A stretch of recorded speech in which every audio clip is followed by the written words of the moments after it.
Well, hey there, Changemakers. Welcome to the Dare to Begin Small and Mighty podcast. I'm your host, Amy Van Meel, and I'm here to inspire and teach changemakers like you, entrepreneurs, budding entrepreneurs, and people who are doing big things in the world, some tips, tricks, things about business, and we're doing some personal growth on the way. With that, let's dive into today's topic. Well, hey there, Changemakers. Welcome to the Dare to Begin Small and Mighty podcast. I'm so glad that you're joining me today. I trust wherever you are, you're having a phenomenal day. So where I am here in Calgary, Alberta, we are full on into Stampede Week. So in Calgary, every year, usually the first or second week of July, is the Calgary Stampede. It is an enormous party. It is based around the rodeo. So the Calgary Stampede competition, I believe, is the third largest rodeo competition in North America.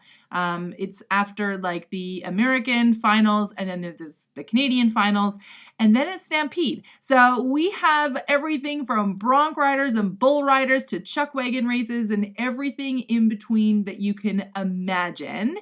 It makes turns the whole city into a big party. So for 10 days, we go right back to our roots. So you'll see all Calgarians wandering around in cowboy boots. There's hay bales everywhere. Cowboy hats are worn on the regular, and it's so fun. I remember when I was growing up in Manitoba that I used to see the Calgary Stampede and think, wow, that looks like a whole lot of fun. It never really occurred to me that I might get to go like every year. So this year is a little extra exciting because I get to go. I'm going to be hosted by a supplier and a friend of mine, actually, to go see the rodeo and the grandstand show. It has been on my list for years to see the grandstand show. I have always stood sort of like with my face pressed up against the fence at the end. We always watch the fireworks. So if we do go to the Stampede, then we, tour around the grounds and do some fun things and then watch the fireworks at the end. This year, I actually get to be in the grandstand. So I'm super excited. I can hardly wait to do it. And I'll dust off my cowboy hat. I don't have cowboy boots yet. That might be next year. I kind of feel like, it's silly to spend a lot of money on a pair of boots that I would probably wear maybe once a year. So I'm going to Western style it up as much as I can. So I love the Calgary Stampede. It has nothing to do with what we're talking about today, but I wanted to share that with you. And I trust that wherever you live, that you have some fun summer festivities. I know most places have different things. My hometown where I grew up just had their Fun Fest parade, which is always fun. It's a small town, so the parade is not huge, but it's fun. The locals have a lot of fun doing it. So I hope you're enjoying whatever it is that is happening in your location. So let's get into today's podcast topic. Last week, we talked about testimonials, why they're important, how to ask for them, when to ask for them. If you haven't listened to last week's episode, I highly encourage you to do so after this episode because they will tie together really nicely. This week, I want to talk with you about referral programs. We're going to touch on what they are, why you need one, and who you offer it to.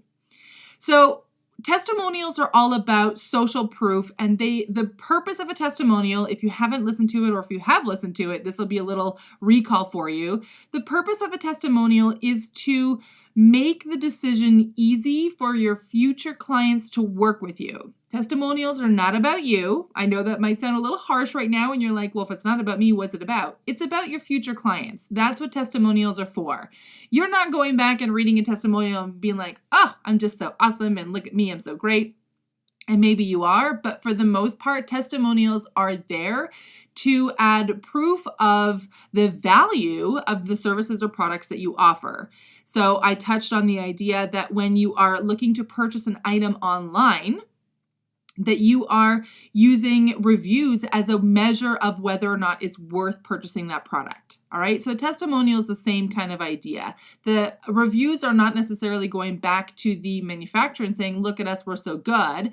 If it's a good quality manufacturer, they'll pay attention to what is coming up as maybe a less than positive review so they can adjust or tweak things. But really a review or testimonial is about your future clients. It's making the decision easy for them. So referral programs is a different tool in your business tool belt. Referral programs are all about your best clients bringing you more amazing clients. So a referral program is not necessarily offered to everybody. And my suggestion would be that your referral program is reserved for your best clients. That is not to say that you wouldn't reward other people who bring you referrals, but I keep my referral program for my clients that I love to work with and that I want to have more and more and more with. So what is a referral program? Let's get this one right out of the bat. A referral program is a tool that you use to reward people giving you good quality referrals. All right? It seems really simple. What ends up happening, though, is that in practice, referral programs are often, they're self-serving. So a referral program cannot be self-serving. That is not a good referral program. That is just a program that has, it's all about you, and it kind of gives a little bit of a benefit to your client. But the truth is it's mostly all about you. So what does a self-serving referral program look like? Let's say, for example, you have some kind of a service where you're paid hourly for whatever it is your service is. And then you have a client who refers you another client. And as a reward, you give a percentage off your next service to the client who referred you. Or you give a free session or a free amount of time of your service to the client who referred you. That is self-serving, because in order for the client that referred you to make use of the reward, they need to come back to you. And it's not about whether or not it would benefit them in the sense of, let's say, for example, you're a masseuse and you give them a free massage if they refer you a client. It's not that it wouldn't benefit them. It's that you're tying their hands and saying, in order for you to reap the reward, you must come back to me. That's not what you want. A good referral program gives complete freedom of choice to the customer who's referred you. That's really what you're looking for, all right? So referral programs are phenomenal when they're done right to increase the amount of business into your business without you having to do a ton of outer work. So just like testimonials are all about making it easy for future clients to work with you, a referral program takes that even one step further, where your best clients are bringing you more. And if you've ever been referred to someone, so I talked about my chiropractor in previous podcast episodes and how phenomenal he was and how good that whole experience was. I was referred to that chiropractor. I did not know this person outside of it. I was asking around in my circles of people that I trusted and said, look, I need a chiropractor and I don't know who to talk to. I don't know a chiropractor in the city, so please, can you help me find one? And a good friend of mine who also happens to be a naturopath actually said, look, there's a chiropractor that's in my BNI group. She was in BNI at the moment. And she said, he's really phenomenal. I've referred a number of people to him and everybody comes back saying how good he is. I said, great, let's set him up. And that's how I met my chiropractor. And as you've heard me say in the past, I adore him. Like, he has been fantastic and has done amazing things for both my health and my quality of life, because when I met him, I could hardly get dressed in the morning. I couldn't sit down for any length of time. Driving anywhere was painful. So being able to rectify those was huge. I was referred to by someone else, all right? And because I worked with that chiropractor quite regularly, for about a year, I went to the chiropractor. And now if anybody asks me, Amy, I'm looking for a chiropractor, I'm more than happy to refer them to him. That is a good referral, right? So that's the kind of referral you're looking for when you have a referral program. So let me give you an example from my design business. I had a client that she started with me before I started a business. I was still working a job and she says, I need some help. I want to hire you, but I'm not hiring you until you start on your own. So, okay, great. 6 months later, I started on my own. She was my first client and she is my client to this day. Now, she also has become a very dear friend of mine. So I love and appreciate her greatly and all of the support that she gives me personally, as well as the support she gives my business. Now, for example, we have done a number of renovation projects around her home, varying in size, some bigger ones, some smaller ones, and she is continuously referring people to me. Now, not everybody decides to work with me for whatever reason. They might want to do it themselves or they have a different designer. That doesn't matter. But the point is that the people that have come in, the clients that she's referred that have decided to work with me, have been high value clients. And by that, I mean clients who they did, a couple of hours of work with me. So it was worth meeting them and there's potential down the road. And also they understand my value. So I don't need to make the case every time for the rates that I charge or how that I work or any of those things. The clients, they already know. They talk to a client who's dealt with me, who loves working with me. They understand what I bring to the table. So that's what I'm talking about. A good referral program will bring that in. Now, there are people, and this client of mine is a great example, there are people who will refer you whether you have a referral program or not. So you might be thinking, well, Amy, I'm already getting a lot of referrals. What's the point of having a referral program?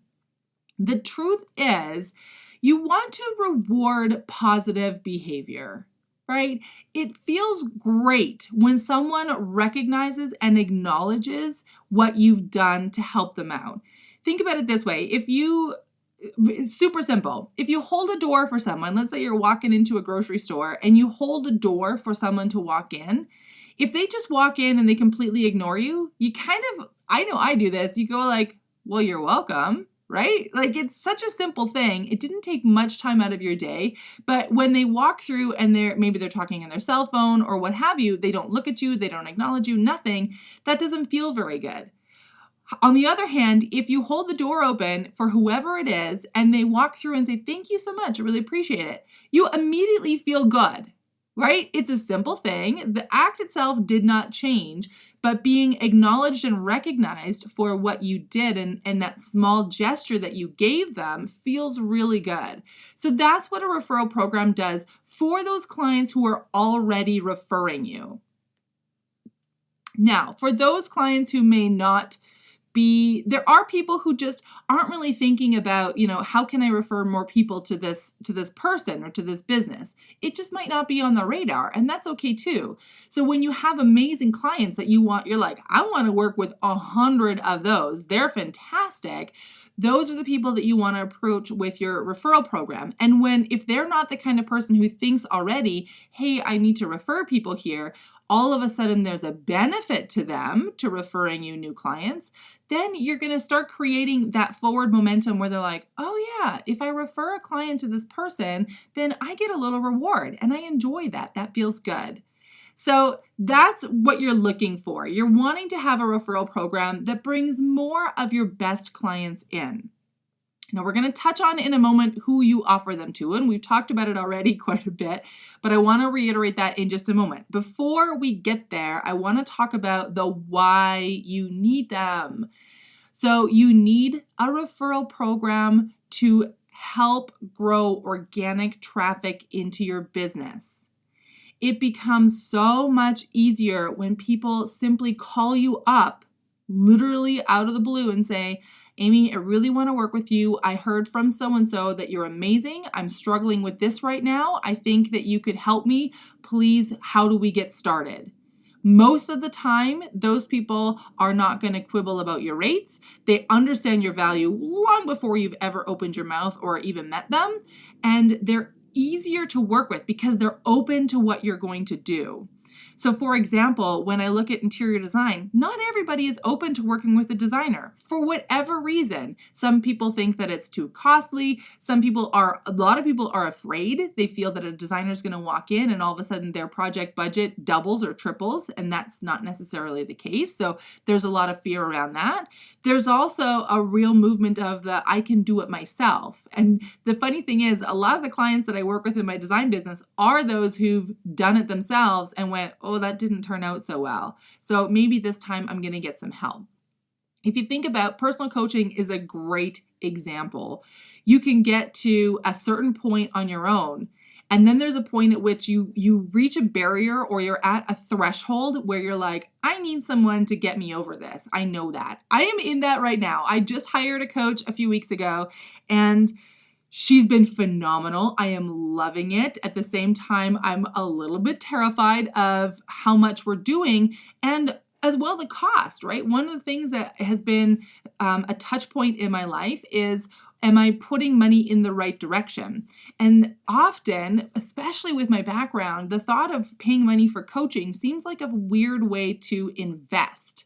Yet the logical part of my brain and the evolved part of myself knows and understands that having someone help me grow to really up-level my life is phenomenal. I mean, the investment really for the amount of growth and change that I will see in my life from working with this coach, it's not even worth pondering about, but that's where my brain goes. So that's one of the things that we're talking about. So personal coaches are a fantastic example of being able to see a value, but sometimes not being able to see that value until or unless someone else has validated it for you.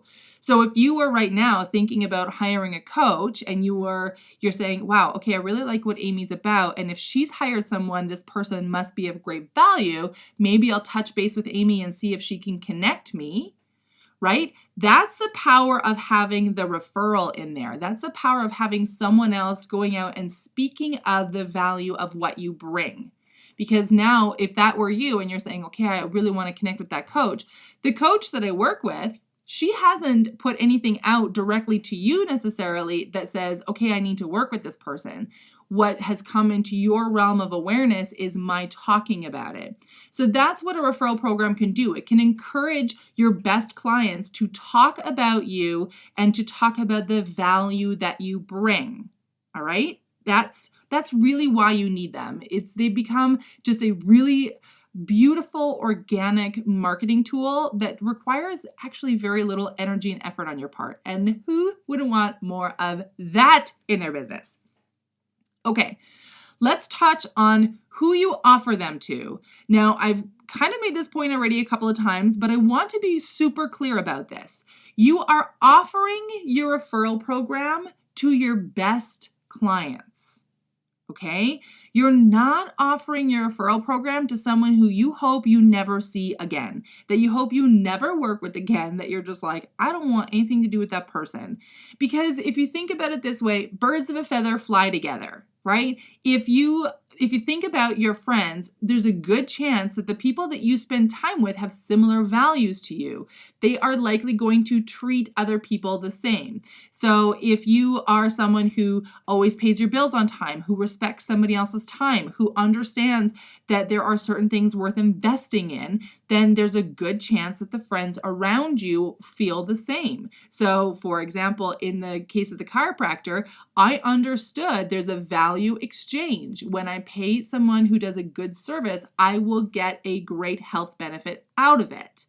Right? So that is a good referral for the chiropractor. The friend that referred me has that circle of friends around them.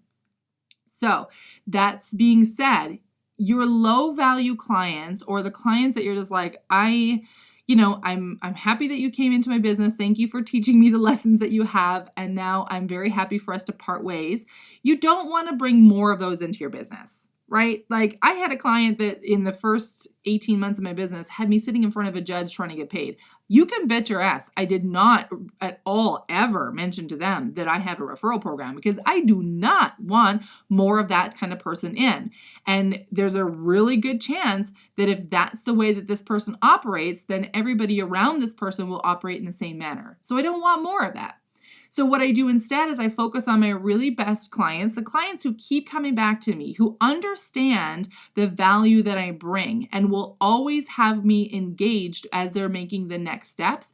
Those are the clients that I offer the referral program to, because they're great clients to work with. Maybe it's that they pay their bills on time. Maybe it's that they're open to suggestions. They're willing to explore different options. Those are the clients that I want more of, right? So that's who you offer your program to. Now, I want to touch really briefly just on what a referral program can look like. Now, I talk about this. I teach it in Lost to Launched Academy in full. I have a whole module or a whole lesson that's around the referral programs. And in the Profit Power Pack, I touch on it as well. It's included in the bonus, How to Deliver Like a Rock Star. So I want to just give you a real quick sneak peek into what a referral program can be to get you started. And then when you're ready to go bigger and to do more, then you can engage one or the other product that I have there available for you. So I look at a referral program as it needs to be super simple. So first of all, make your referral program mega simple. So think 2 or 3 steps. And how I set it up, so there's a set of, it's sort of think of them as levels. So the first level or the first step is rewarding a client for the initial consultation. So I have this in my design business. For example, my great client refers someone to me and they book a color consultation, all right? When I have that consultation, I have a certain value of a reward that I give to the client who referred me. If the client they have referred me to then goes on to do further work, so let's say we did a color consultation and that led into a kitchen renovation, now all of a sudden I'm doing more work, then I have a second level or a second value reward that I give to the client who referred them. And they get both. It's not that, okay, I'm going to not give them the first level because I'm going to give them the second level. They get both.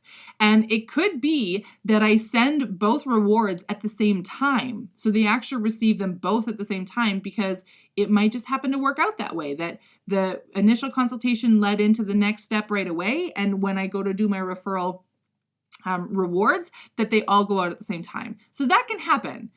Now, the one thing that I really want to drive home, so pay very close attention right now. We talked about this already, but I want you to really hear me on this. Do not have a referral program that is self-serving.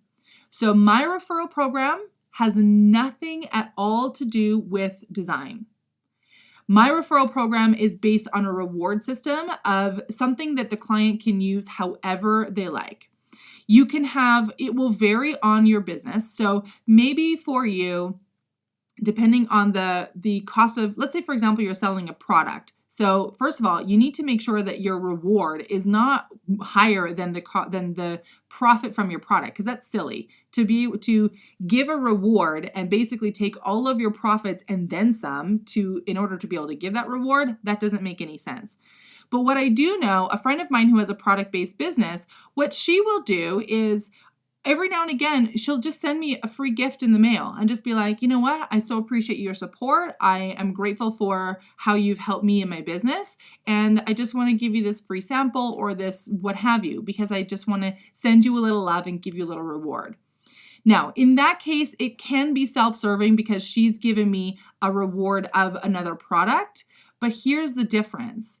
She didn't send that to me because I had referred someone else. She literally just sent a little gift to say, hey, I'm thinking about you. I love what you're doing. Thank you for supporting me. Here's a little gift. All right. So that's different. That's not exactly a referral program. That's more in line of what I would call a gratitude gift. So you want to think about your levels of how can I give a quality reward to my best clients that they can enjoy and do what they want to with. So maybe that is a gift card. It could be, the truth is I send cash. So I literally there's money as a reward, and there is a very fine line of how much or how little to give. And I talk about that in full in both of my programs in terms of what a good referral program, how to build it, and how I've built mine. But you can do things like, let's say, for example, a Starbucks gift card. If you know that your clients love to go to Starbucks, then maybe the first level reward is like a $10 Starbucks gift card, right? The key is, when I first learned about referral programs, this kind of scared me because I'm like, oh my gosh, all I could see was money flowing out. And how do I, that doesn't make sense when I'm building a business. So the key on your referral program is that those rewards go out after you are paid in full for your services. So let's say Jody is your amazing client and they referred you to Jennifer. Jennifer books you for a 2-hour, whatever your service is, and you want to send a reward to Jody, but Jennifer hasn't actually paid you yet. So it's very clear in my referral program, in the details in how they actually will get the rewards, that they don't get them until my services have been paid for in full.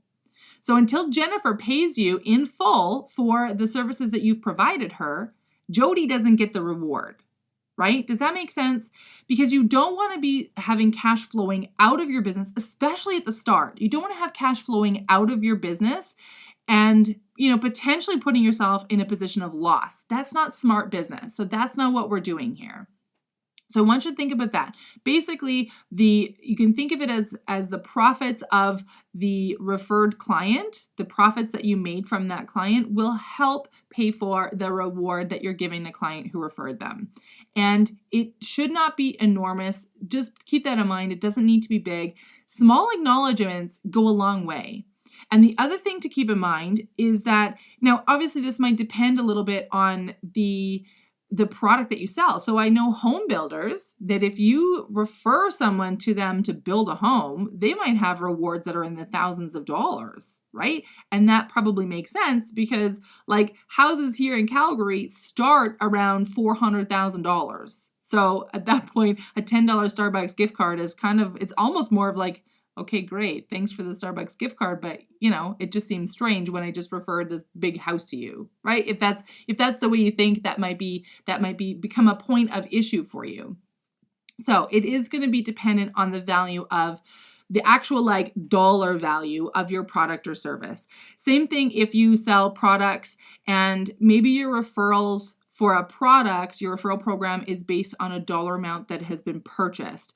So if a person purchases a $5 product, then you're probably not going to send a referral reward to the person who referred them, right? But let's say they purchased a $100 product or $200, $300, $400, $500 product, then all of a sudden, okay, maybe it makes sense to send a referral reward. All right. So you do have to tailor it for your business. There is no carte blanche when it comes to referral programs because every business is different. So you need to think about your business. Think about what is going to be most beneficial to the clients that you want to have more of. And remember to not have it be self-serving. So there are no discount coupons for more of your products or services. There are no free products or services from your business. Think of it this way. Anything that you offer in your business is hands off when it comes to referral rewards. Okay? All right, change makers, we're keeping this week a little bit shorter because I don't need to be just going over again and again and again the points of a referral program.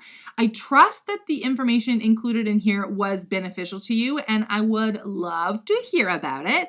So in the past, I have encouraged you to come on over to my Instagram account, and I want to do that again here. Jump on over to my Instagram account at @IDareToBegin and just comment on the most recent post. So I do post every week about the podcast episode. You do not need to go find the specific post for the episode. Just post on the most recent post that I have on my feed and say, hey, Amy, I was listening to episode 25 and I love this, or I really learned this, or I've put into practice what you taught me and this is the results that I've gotten. I would love to hear it. I'd love to celebrate you. And if you have questions or need a bit more clarification, that's a great way to touch base with me as well. You could also DM me on Instagram. That's a good way to connect with me. And I just want to say, this is episode 25, which literally just popped into my mind like, oh my goodness, this is episode 25 already. And I just want to thank you so much for joining me. If you have been listening since the beginning, please, I would love to hear from you in the DMs. or on Instagram, because I would just love to know that you're getting value out of this, that you've been enjoying it, and send a little celebration your way, right? I think that'd be fantastic. So I wish you a phenomenal rest of the week. Whatever you are up to this week or this weekend, I trust you're enjoying it to the full. My coach was reminding me just today that I need to celebrate the wins. So I am celebrating the win of reaching podcast episode 25. Kind of crazy when I think that it dropped, the idea of having a podcast dropped into my mind pretty much out of the ether in January. And now here we are in July in Stampede Week, and I'm at episode 25 already. So that's pretty cool. So I'm celebrating the win of reaching podcast episode 25. I would love to celebrate your wins as well. So please connect with me over on Instagram. And as always, if you are listening on iTunes, I would love for you to leave me a review. And a reminder, the review is actually not for me. The review is a testimonial. Your review is giving social proof to others who may be struggling with the same kind of issues that you are or have the same questions that you do. So when you leave a review on iTunes, I'm going to celebrate that. I'm going to be like, heck yeah, I'm so grateful that someone left me a review, and I'm trusting that it'd be positive. And if it's not, great. That's a perfect learning lesson for me as well. But the truth is, I'm asking you to leave reviews because I want to reach more people. And when you leave reviews, when you give a 5-star rating, then iTunes will recognize that and go, okay, here's something worth paying attention to. Let's bring this out to more people. So if you love what I'm doing, if you believe in this, if you think more people should hear it, then I would love it if you leave a review on iTunes so that we can reach more people. That's what it's all about. All right, team, I'm wishing you a fantastic day. All my best. Talk to you soon.